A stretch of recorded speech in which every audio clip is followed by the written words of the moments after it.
All right. Good afternoon. I received some messages that some people were unable to view the presentation that we did. So I went back in. I wanted to go back and provide an opportunity. We'll quickly go through this update so that way everyone will have access to it.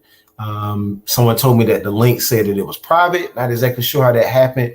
But again, we'll make sure that we have the information here and available for you. I do apologize for that. But again, as we are sharing this on our YouTube page, we will definitely make sure that we send the link out to you. So either way, you'll be able to access this information. Again, we're going to take time today to talk about our strategic plan and make sure that we share this information with you. This information will discuss where we are, kind of where we're going, and also provide you with updates as to some of the strategies and things that we're going to utilize in order to reach our goal. So if you just bear with me, we'll get started here in just a minute here. So on our strategic plan, we do have 3 areas of focus that is college and career readiness, social and emotional learning, as well as academic achievement. A copy of this plan can be found on our website. It's listed there at the bottom of the page, and it's under resources. So if you go to our website, go to the bottom of the page under resources. There you will be able to find a copy of the entire document, the strategic plan in its entirety. So please make sure you check in there, and you can kind of get some of the information that we have for you.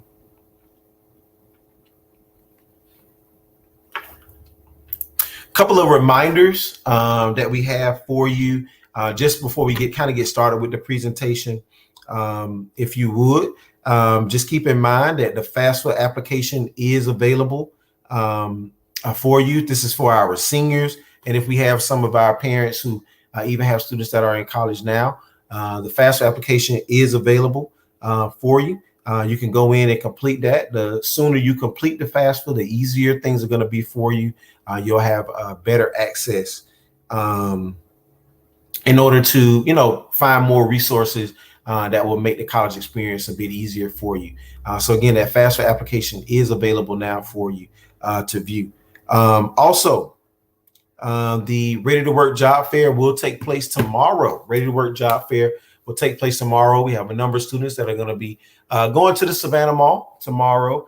Please make sure for our students that are participating that you dress appropriately, meaning that you have your business attire on as you arrive on campus. Want to check you, make sure that everything's good to go. Also, please make sure that you have a updated copy of your resume. If you need assistance or support in creating that resume, please make sure that you see Mr. Robinson. We want to make sure that as our students are arriving there, that we are ready to receive the opportunities that are made available to us through the Ready to Work Job Fair. Also, SAT Day is October 13th.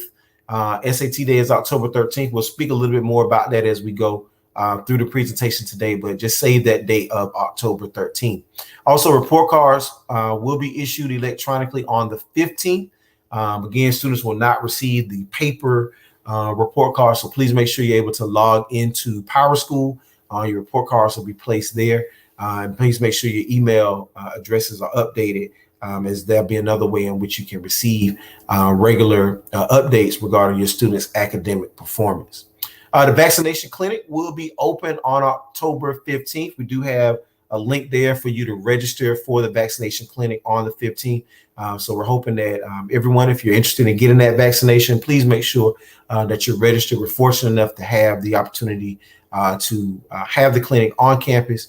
And so we can do that in support of our school community. So again, please make sure you go to our website and register for the vaccination if that is your desire. Senior pictures are also due at the end of the month. That is October 31st. Please make sure you contact Upscale Images as they will be able to help you to schedule your appointment. Again, Upscale Images will be able to assist you in scheduling that appointment. Also, dual enrollment information is available on our school YouTube page. So if you're here listening to us right now, please kind of hunt around a little bit. You'll see a dual enrollment information meeting there for you as well. That's a great way to learn about a dual enrollment program and be able to make sure that you can have all the information that you need in order to access that great opportunity for our students. Volleyball team is the #1 seed headed into the region tournament. So congratulations to the ladies on an excellent season thus far. And hopefully we continue that great play throughout the region tournament. And as we receive more information, we'll definitely share that information with you as it relates to where our ladies will be playing as we move into the state tournament in the next few weeks. Cross country will also compete in the state qualifying race next week. So we will provide you with more information about that. Again, cross country will compete in that state qualifying race. And we're very excited to have a number of not only great athletes, but great student athletes as our students are not only performing well on the field or on the court, but also in the classroom as well. So again, on our strategic plan, we have three focus areas that we're looking at. And under each focus area, we have a goal for each one of those areas. So goal 1 under academic achievement, our first focus area is that at the end of the 2026-2027 school year, 75% of our students will score at least 3 or higher on the Georgia End of Course exam. So we want to make sure that our students are performing well. The Georgia End of Course exams are given in 4 areas, in the 4 core content areas. So in math, it's done in Algebra 1.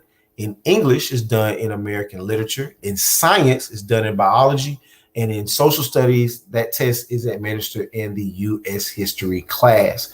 So again, if your student is in any one of those 4 courses, please make sure you chat with them because, again, those students will have to take the Georgia End of Course exam. That will serve as their final exam at the end of the year.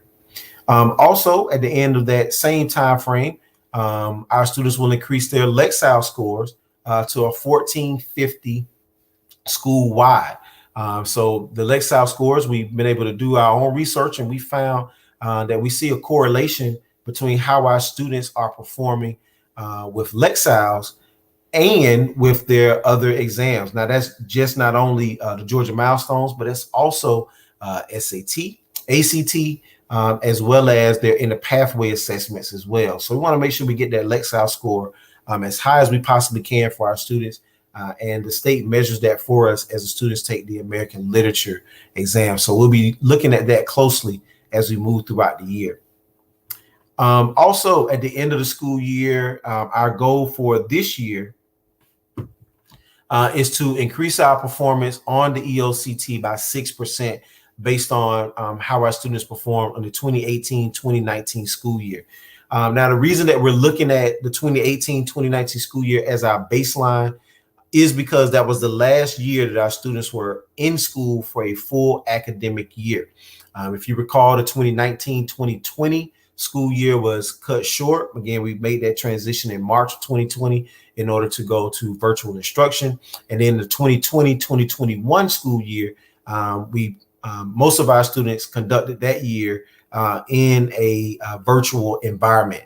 So again, that is why we reached back to the 2018-2019 school year in order to determine what our base is for setting our goals for this year. So again, we want to increase by 6% in order to do that. So some of the things that we've done in order to work towards meeting that goal, we have weekly meetings with our core subject areas. That's math, science, English, and social studies, and we meet twice a month with career tech and world languages. And during those meetings that we have, and they've been tremendous meetings thus far, we work to identify the strengths and weaknesses of our students. And then we have further discussions in order to talk about what strategies we can implement that will support student growth and achievement. So again, ladies and gentlemen, please make sure that you're regularly having those conversations with your students, as that aids us in making sure that students can make sure they achieve mastery and they do well within those courses.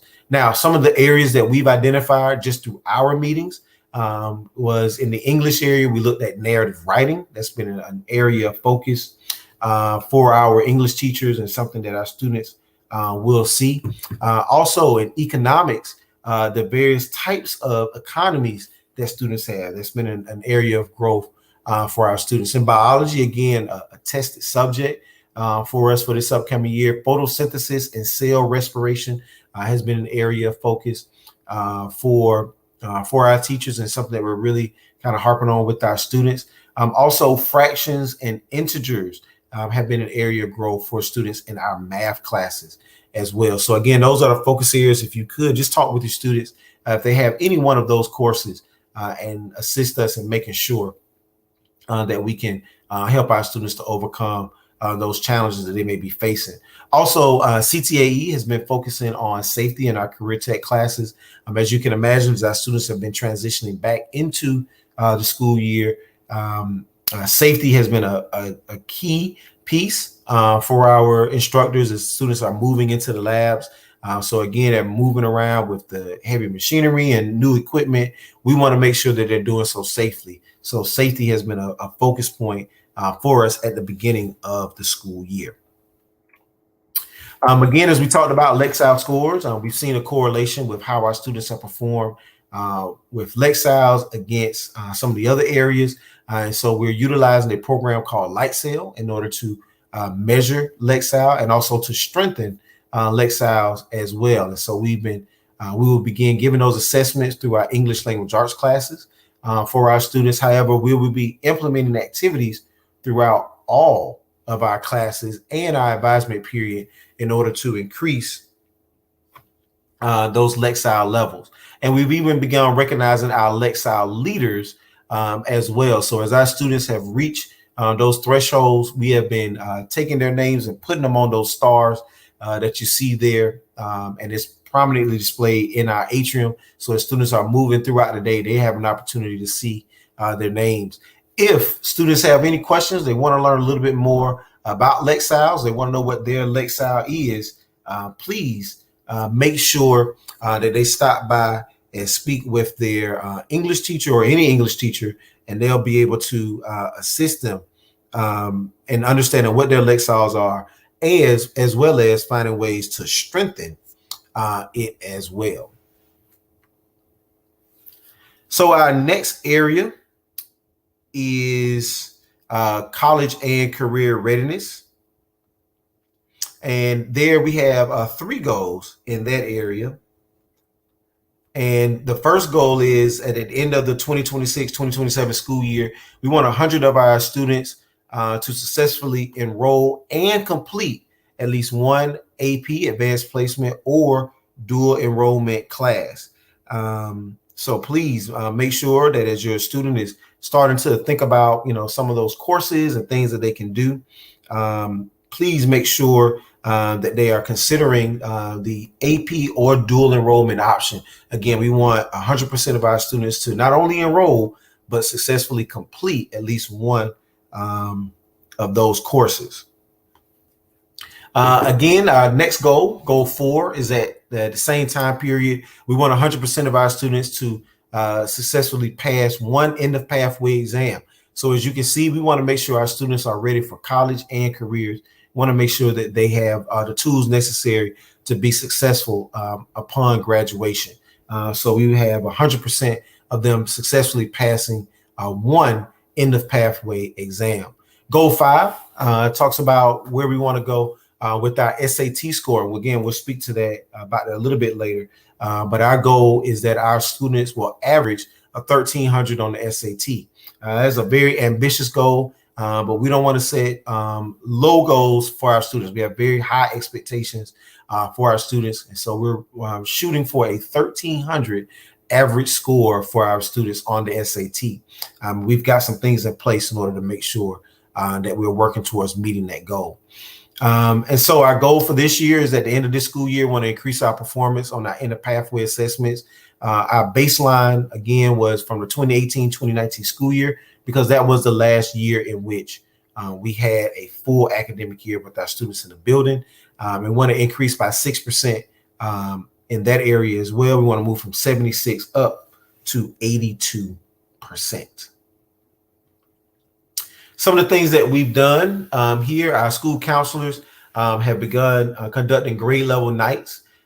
This will aid parents and students to learn more about the requirements for high school graduation and post-secondary options. So again, please, as we prepare to have those grade level nights, please make sure that you tune in. Again, we'll make sure that we have the information available for you so that not only you can have the information live as we post it, but also we'll share that information with you as well through our various channels. So we want to make sure that you're well informed as you're making those decisions. We'll also make sure that students and parents are participating in the scheduling process, making sure that you're aware of what courses are available for your student. So you'll have the opportunity to learn the difference between AP and dual enrollment. We're going to talk about that in one of our future Pride or one of our Friday advisement sessions. You'll have the opportunity to learn a little bit more about that. As I spoke earlier, we meet every other week or twice a month with our career technical department so we can identify those strategies that will lead towards student success and address areas of growth that the teachers have identified. Again, we're very, very excited about the SAT School Day, which will take place on October 13th. Again, that will take place on October 13th.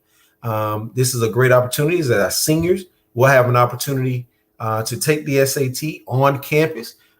We've had 80 seniors to register for this test, so we're over the moon about that. Very excited about that opportunity. The PSAT will be offered to our ninth grade students as well. So we had 60 ninth grade students to register for that test. So this is going to give them a great opportunity to see the exam as well as get a better understanding, a better feel for that. So 60 of our ninth grade students are taking that, and all of our 10th grade students will have the opportunity to take that exam. So all of our 10th grade students will take that, and then all of our 11th grade students will be offered the opportunity to take the National Merit Scholarship Test. And again, that's offered by the College Board. So all of that is going to be happening on October 13th. So again, please make sure parents and students get a good night's rest.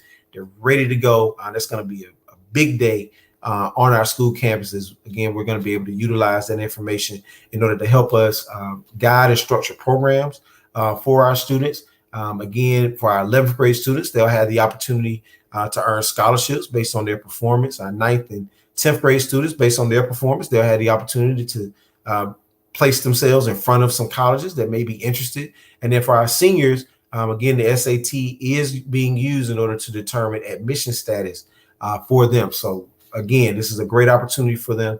And October 13th is going to be a huge day for us in order to make sure that we're moving in the right direction in order to make sure that our students are prepared for their post-secondary options.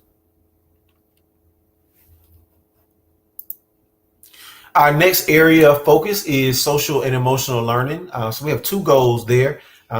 With social and emotional learning, it'll be a little difficult to truly measure the social and emotional well-being of a student, but some of the indicators that we've seen have been attendance. So we're going to focus in on attendance because we feel as though if a student is excited about coming to school, there's something good there for them, then they're going to come to the building. So we set two goals here in this area, which is that we want 5% of our students to be absent for 10 or fewer days.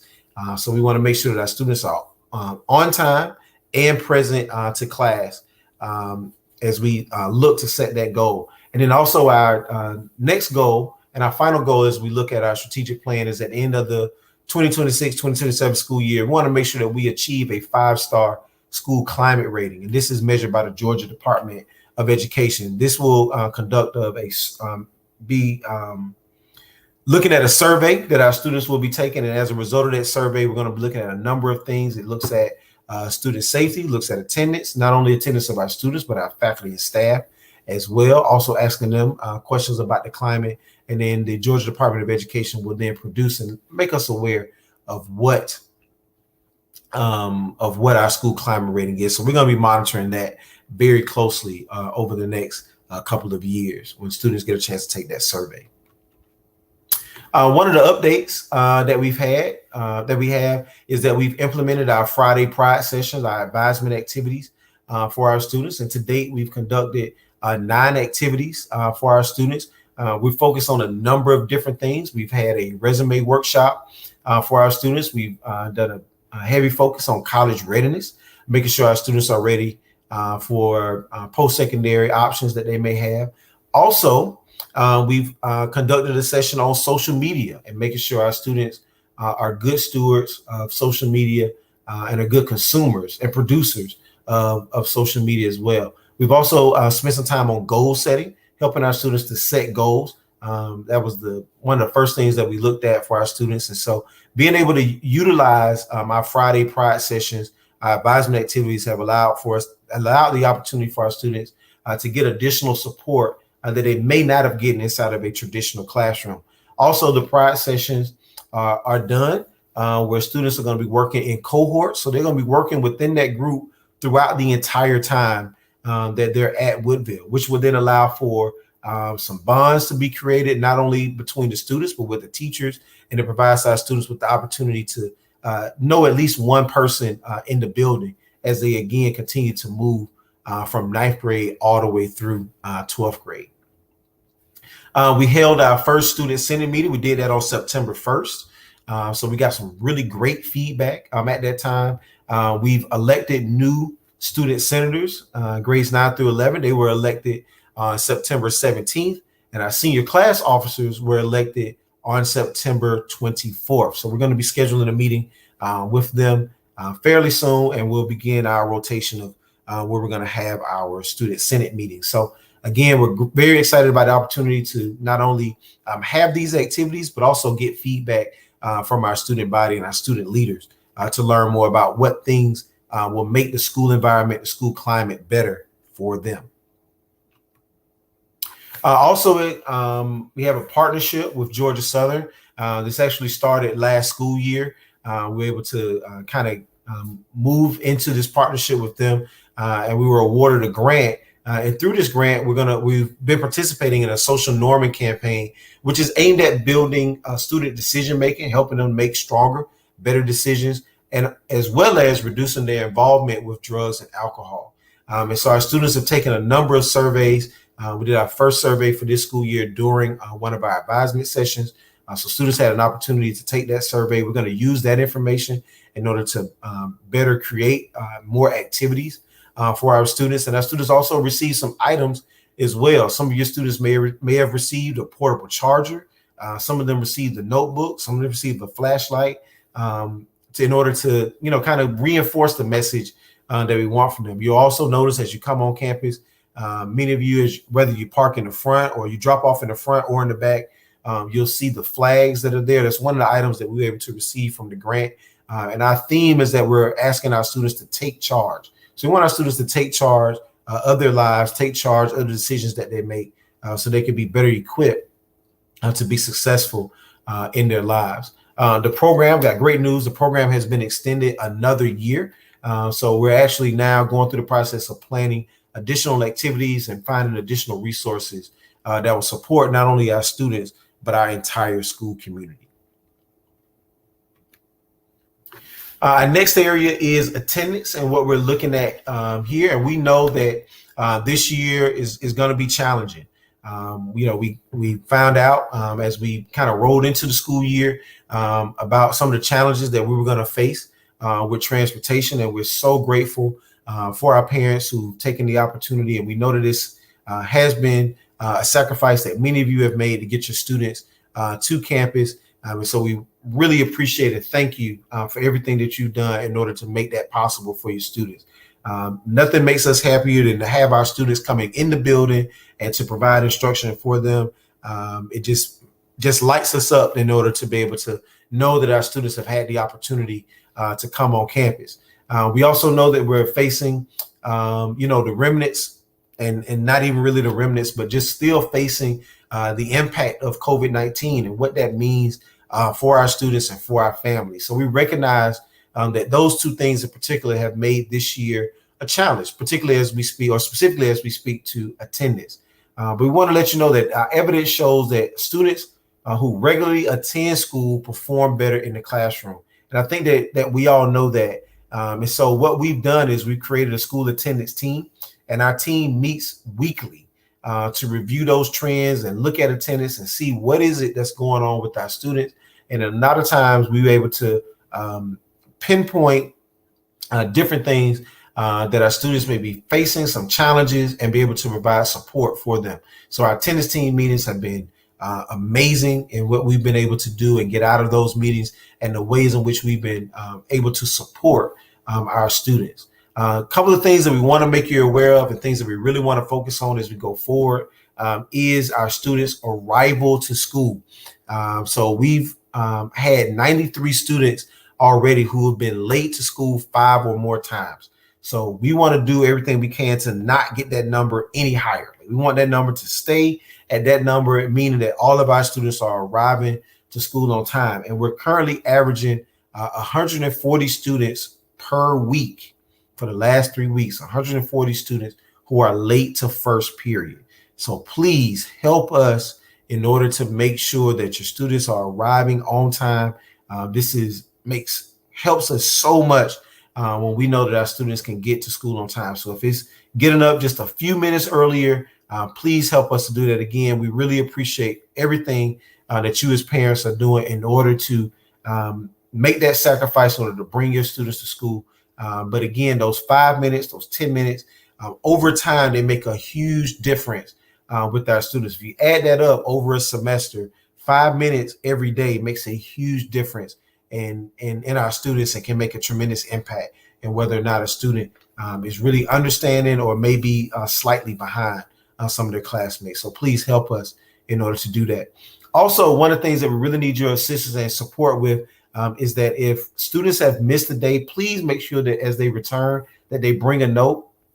We've seen several times where students were out, and when we meet with our attendance team, we go and we ask them, say, hey, we noticed that you were out on last Tuesday, and we asked the students, say, oh yeah, I had a doctor's appointment, and they present us with the note, and we're able to use that. We can code that student as excused. So anytime a student is out, please make sure that you provide that note to us. And if we can't excuse those absences, we will. However, we need the documentation in order to support why we would make that change. So please help us in order to do that.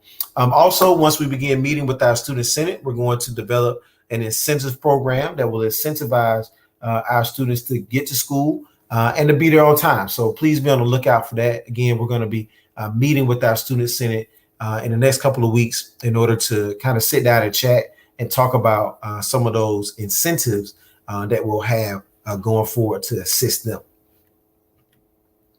Some of the proposed activities that we talked about and our social emotional team was very excited to meet.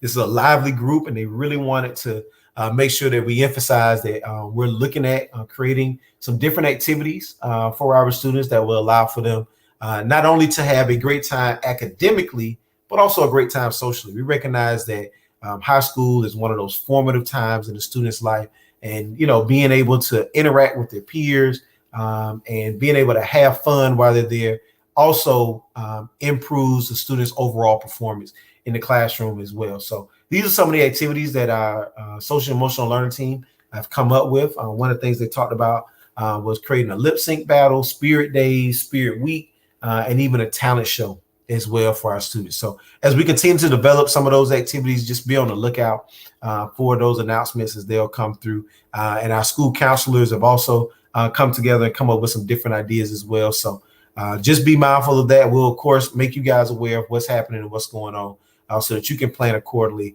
Of course, we're going to do that in an environment that's going to make sure that we're safe and making sure that we monitor what's going on with our students. So again, please be on the lookout for some upcoming activities for our students. We need your help. We definitely want to make sure that we get your guidance and your support as we go through this school year, but not just this school year, but any school year as well. So please make sure if you're interested, our parents, we have positions on our school council. So if you're interested in that, please make sure you complete the form. It is found on our website. And our school council meets quarterly with the administrators, our business partners, teachers, and we discuss ways in which we can improve our school. So again, ladies and gentlemen, please make sure that you go to our school website. If you're interested in participating with our school council, please make sure that you chime in there and assist and support us with that. Also, we're also looking for members of our PTA. Again, we're looking for members of our PTA to join in. If you're interested in joining the PTA, please email our president, Ms. Grant. You can see the email right there. It is thewoodvilleptsa@gmail.com. Again, that email address is thewoodvilleptsa@gmail.com. So again, if you're interested in joining our school council or interested in joining the PTSA, please make sure that you, again, if school council, you go to our website, you can fill out that form, or if you're interested in joining the PTA, please make sure you send Ms. Grant an email, and she will be able to provide that support to you. All right, we'll pause here, take any questions that anybody has. I know that there was, again, a mix-up with the link. The link posted the 6 p.m. meeting as private, so we want to go back and conduct this meeting publicly. I do see that we were able to have a few people to join us, but again, we will send the link out to you guys, so that way parents, you will have that information and be able to view where we are. Of course, if you have any questions or need anything, feel free, call us at the school, or you can send us an email. We'll definitely respond to you, because we want to make sure that we address any questions or things that you may have. All right, we'll pause and take any questions that anybody may have. Any questions?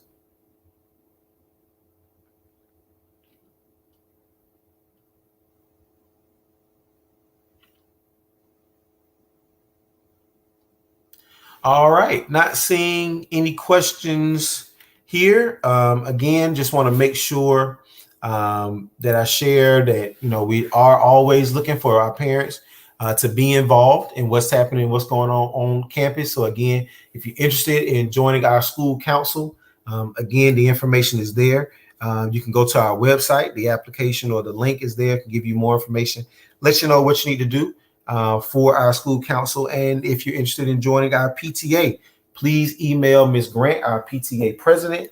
Her information can be found there. Again, it is thewoodvilleptsa@gmail.com. And again, it is thewoodvilleptsa@gmail.com. And she will be able to provide support and assist you. All right. Well, thank you again so much for joining us. Again, this information will be posted on our YouTube page. I will be sharing the link out so that you guys can have that information. Again, if you have any questions, please make sure that you give us a phone call, send us an email. A number of parents have reached out to me via Instagram or via Facebook. Those are perfectly fine ways to communicate with us. We know that we are in an ever-changing world, so we want to make sure that we can reach you where you are. So please make sure that you reach out and communicate to us as well. All right. Oh, well, thank you, Leslie, for joining us. Thank you. We really appreciate it. And anybody else, everyone else that's joined us this evening, thank you so much. Hope that you guys have a great evening, and we look forward to seeing your students tomorrow for class, again, beginning at 7:40 a.m. 7:40 a.m. in class. Thank you, guys. Have a great night.